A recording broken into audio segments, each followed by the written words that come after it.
Hey, this is Dan Lawson with a news update from Red Bridge, Indiana. The old one, not the new one.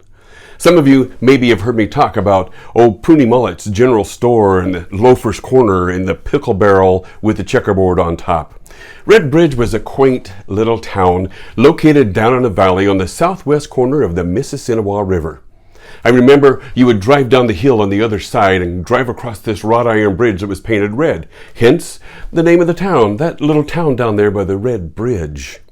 It was a quaint little town with World War II era homes, maybe a few just a little bit older. It kind of put you in the mind of Mayberry and old Andy Griffith. Had beautiful little yards with white picket fences around them, neatly trimmed hedges. Houses had nicely painted shutters on them. They all had a front porch with a porch swing. You could almost see old Andy sitting out there strumming his guitar.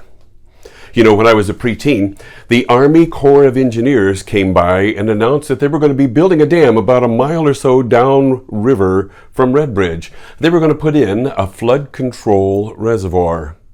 Now, to the folks in Red Bridge, that made about as much sense as putting lipstick on a pig, because they never had any problems with flooding. But what they didn't stop to think was that the people downstream about 5 or 10 miles were getting flooded out about every 2 or 3 years.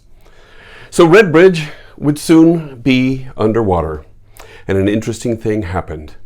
People stopped caring. They stopped painting the picket fences. They stopped trimming the hedges. They stopped mending the window shutters. They just kind of gave up. I mean, what's the point, right? It's all going to be underwater anyway.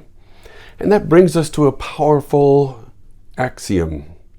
There's no power in the present when there's no hope in the future. You know, someone once said, everybody needs something to do, someone to love, something to believe in, and something to hope for. And for those people who have no hope in the future, they seem disempowered in the present. They seem unable to cope. They feel like giving up. I mean, after all, what's the point? Why even try, right?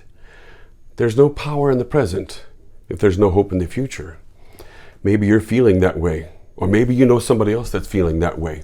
And what we need to do is to find a future that we can believe in, a future that we can hope for, and a future that gives us power to live in the present.